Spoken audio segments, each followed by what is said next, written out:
number 7. We've made it. And I'm in a different room. And what's that behind you? Dude, it's the donuts, man. We have a chocolate frosted. We got a glaze. We got an old fashioned. Wait, where's the old fashioned? Oh, here it is, old fashioned. And this is a maple bacon, my man. Look at how big those donuts are. Man. They look delicious. That absolutely looks delicious. And my son and I were talking about getting some donuts. We might have to now based on what I'm seeing behind you. It looks very good. Anyway, the guy I'm talking to right now is the only guy that knows the location to the secret bat cave. It's at Tony C. Bada Bing on Twitter, my man. And he is your cup of tea, a cold brew on a hot day, and a stiff drink when you need it. Dark, man. Go Dark Horse. What's up, brother? What's going on? Man, great show last week with Ed DeRosa. Yeah. A little Derby preview with, we'll talk Derby in a little bit, but I have to know, man, what made you 2 pounds over this last week? 2 pounds over this week. What maybe? Oh, well, so I'm moving, and so I'm in between places and stuff, and you got to get food. You're not going to cook it. And they said we actually moved closer to this Italian restaurant that's the next town over, Tremezzo, and they do like Italian family style for $5, man. They give you a whole tray, chicken, broccoli, and ziti on a nice cream sauce, penne pasta, delicious. They give you a little bit of salad. They give you 5 meatballs, and they give you focaccia and some oil, and then you can get 5 cookies or 5 mini cannolis for dessert, man. Outstanding. Definitely 2 pounds over. It was delicious. Well Did you have to eat those 5 things in 5 minutes? Hungry enough, I will. So yeah, that definitely made me 5 pounds over this week. How about you, man? What did you have? Oh man, so started off healthy. So went to this place called Maki Fresh here in town, and seared tuna over rice with some other goodies, and crispy Brussels sprouts, which were moderately healthy but okay. And then, well, my son's birthday was last week, and so kind of had quite a bit of ice cream cake, Nice. quite a bit, and probably not as good as the place you had the other day, but definitely putting me 2 pounds over. It'll do it, man. No doubt about it. No doubt about it. Summertime, gotta have ice cream. So I don't want to be like every other racing show because ours is silly and ridiculous, but a quick Derby recap. Okay. I never would have thought Authentic at 46 and change at half mile would have kept that at the end. What the heck?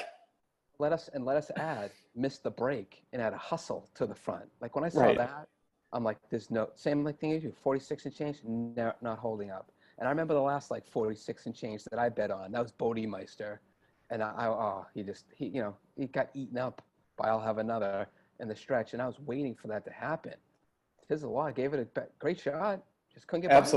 Absolutely. I was so surprised. Actually, Garnet Barnsdale hit that exact at that Derby with I'll Have Another over Bodemeister. Yeah, I did not.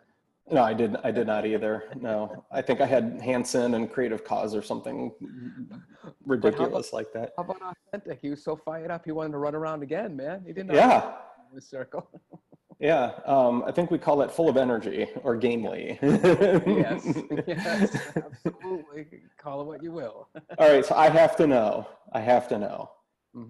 Did you finally get the pick 5, or has the 2 pounds over curse just wiped you out, man? Come on, give me some good news.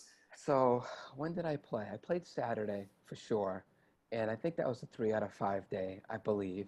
And I wasn't going to play on Monday, but I'm like, it's the last day of Saratoga, so I got to play it, man. So can I just walk you through the pick 5? Let's go. Let's hear it. Okay, so here it was. 5 picks in 5 minutes.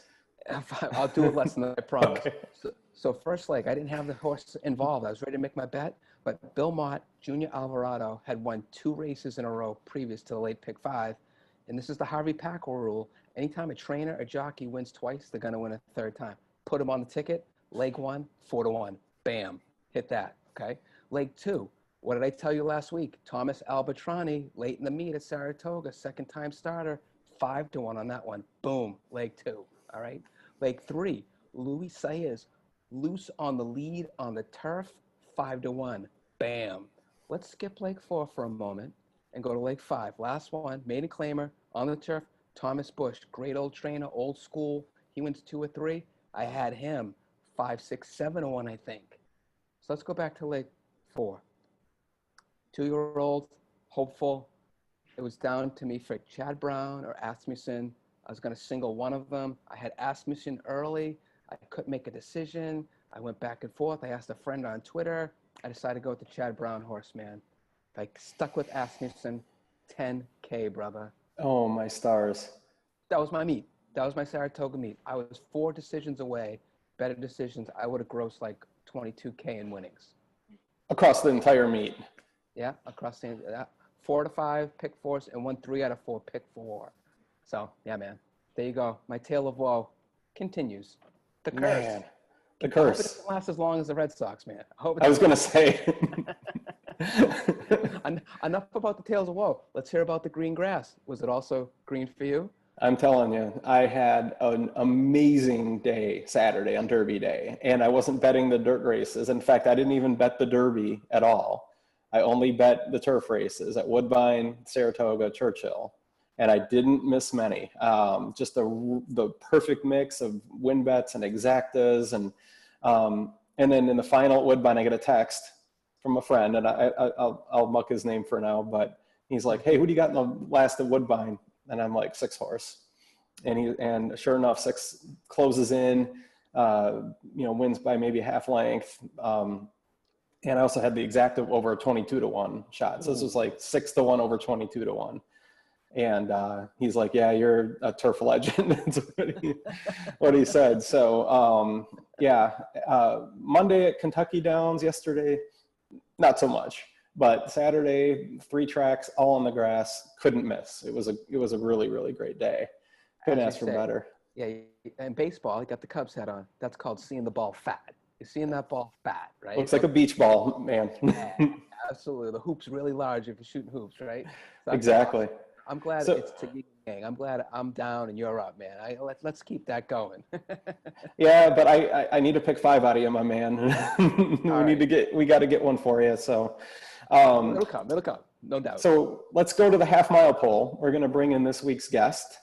Absolutely. Another very special guest on 2 Pounds Over, the 7th version of our show. And this week we would like to bring on Barry Sniper Spears. Hey, Barry, welcome to 2 Pounds Over. How are you today? Good, fellas. How you doing tonight? Great. So why don't you give us a little bit of background on yourself? Tell the millions of people that don't watch 2 Pounds Over a little bit about yourself and how you got into racing. I'm originally from Massachusetts. Oh, there you go. Yeah, born and raised. Moved down to Florida about 10 years ago. Cut my teeth going to the races at Rockingham Park and Suffolk Downs way back in the 80s, early 90s. I was there, man. I was there. We missed each other. I was there. Just places that'll always be near and dear to my heart as far as racing goes. I do some stuff in racing as far as podcasts, talking about racing, a handicapper. I used to play tournaments. That's how I kind of built the name for myself. But other than that, how I got into racing is my parents took me to Saratoga in 1984 for the Travers, which Carden Askrer won. And I just fell in love with the game. I took a seminar with my father on how to read a racing form, and it just took off from there. I just fell in love with everything, with the horses, with the jockeys, with everything. I just loved it. And we used to go, every August from Mass all the way over to Saratoga every August for about a week and hang out and go to the races. And it was like the best thing for me ever. Dude, seems to be a common story. Like once you're hooked, right? Yeah. And it's funny because, I hear people speaking about how the game's going to grow and things like that, and everybody that I've ever encountered that are real enthusiasts into horse racing and lifers, so to speak, they always went with a relative and went to the races and spent the day or two and just absolutely fell in love with it. Yeah, man. So I'm with Barry here. Suffolk Downs, Rockingham Park, Saratoga. I wasn't at the 81 Travers, but my dad called me on a payphone, man. Remember those? Called me on a payphone. Says, "Who do you like in the Travers?" I was 13. I said, "I'll take Willow Hour." Oh boy. who beat Money. that years. Yeah, 25-1. Talk about being hooked. $2 turned 52. So yeah, that was the deal, man. So we got a lot in common. Excited to have you on.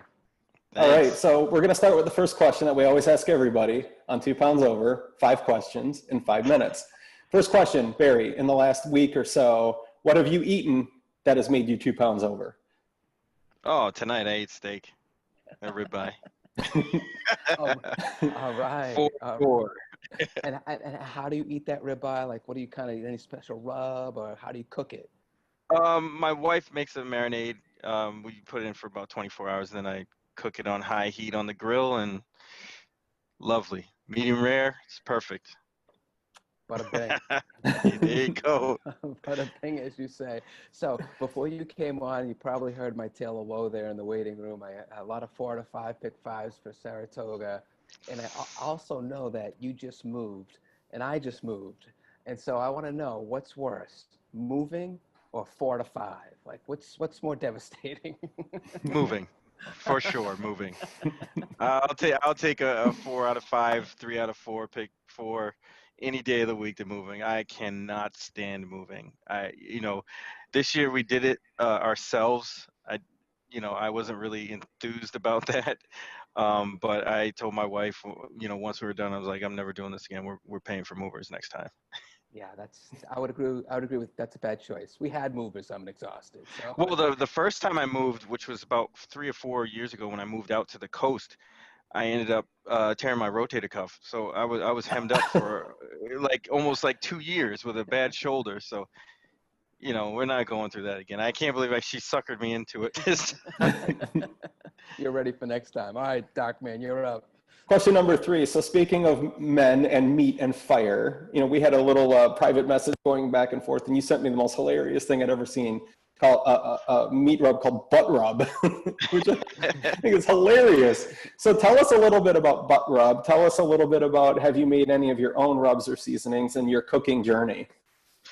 No, not yet. I'm still exploring. I've prepped a lot by watching every show about barbecue on like Food Network, the cooking channel, for years. And now I'm starting to kind of feel my way through it. So like that butt rub stuff was something I just saw in the store, and I was like, all right, let's try that. And it worked out good. I did a pork shoulder that came out very good using that stuff. So, I'm learning. The stuff was, my food wasn't perfect, like it is on TV. It was edible and it was very good, but I know I could do better. Hey man, that's the life of horseplay. You can always do better, right? You can always That's do right, better. man. Cooking and horseplay. I love to cook, so it's like the same thing almost. See, I'm So, not really a cooker. I'm a grill guy. I don't really cook very much. But you give me a we'll grill, talk.